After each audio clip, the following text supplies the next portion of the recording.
have you read the conditions so far? How do you see your strategy forming in this match? I think this is a different wicket to the first two matches or three matches. I think this wicket looks quite dry, but there's a bit of rain around obviously the next day or two, so we'll wait and see till tomorrow to see how it's going to play. Steve, James Faulkner got through what he needed to today. Is he right to go? Yeah, he's good to go, yeah. And he'll be able to sort of operate at full capacity following him batting? Yeah, he'll be fine. Chris? Steve, you had a bit of lever, I suppose, with at the top of the order with Joe Hunt pick alongside Shane Watson. Are you sort of any closer to resolving it? Have you guys picked a team? We haven't picked a team yet. We're waiting. We don't know what's going to happen with the weather. There's a few variables there, so we're going to wait and see. But we're not set on a two for each game. It could chop and change a little bit. The guys are going to have to be flexible throughout this tournament, and I think it's going to take all 15 of us if we want to win it. Up the back. Steve,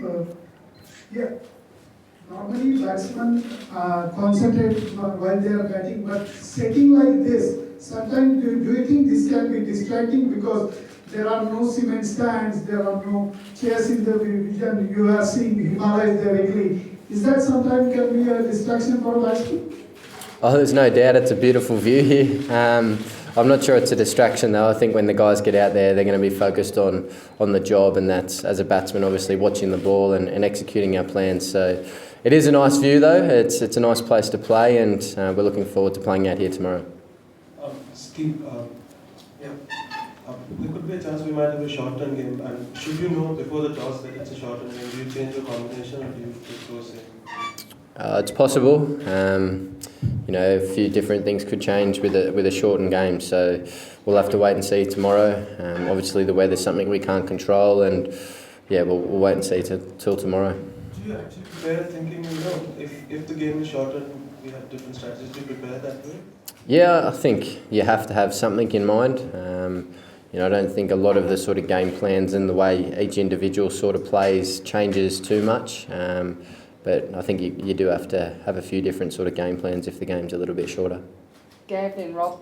Steve, just New Zealand there played with three spinners. Is that something that you could potentially do? I know you expected to dry a wicket. Is that something that might have changed your approach, given how New Zealand approach it in netball, that you might play all three spinners?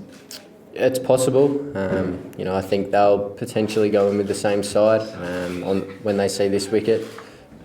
So it is possible that we'll bring out a few spinners as well to try and make the most of the conditions.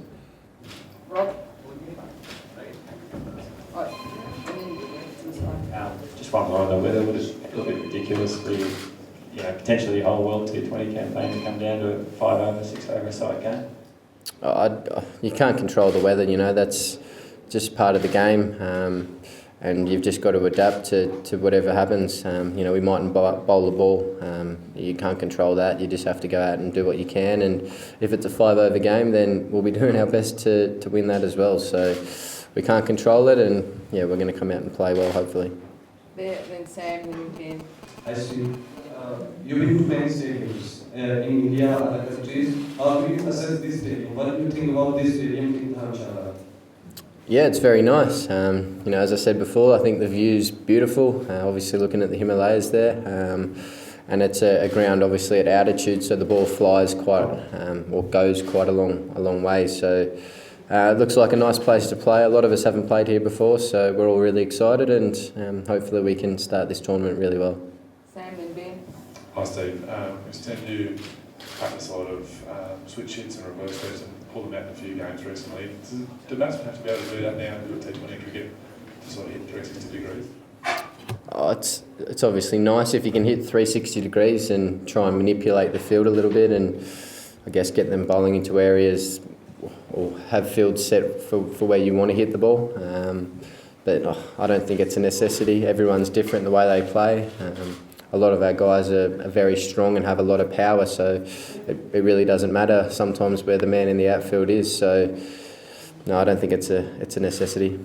And who do you talk to in the group to sort of learn off? Is it David Warner or Glenn Maxwell? They're probably the best exponents of the reverse switch hits? I don't really talk technique or anything like that with either of them or really anyone. It's sort of, for me, it's about figuring out myself what's my best tempo to hit the ball and the gaps I'm trying to hit and things like that. So obviously I probably talked a lot to Michael Divenuto. He's disappeared now and moved on to better things, I guess. And I guess now it's Greg Blewett's in that role, so and Mike Hussey's over here. So there's two very experienced guys that you can learn off. And Mike Hussey in particular has played a lot of T20 cricket, particularly here in India. So he's a great one to talk batting with. Steve, in recent times, we've seen Australia's got a bit of a hold over New Zealand in big matches.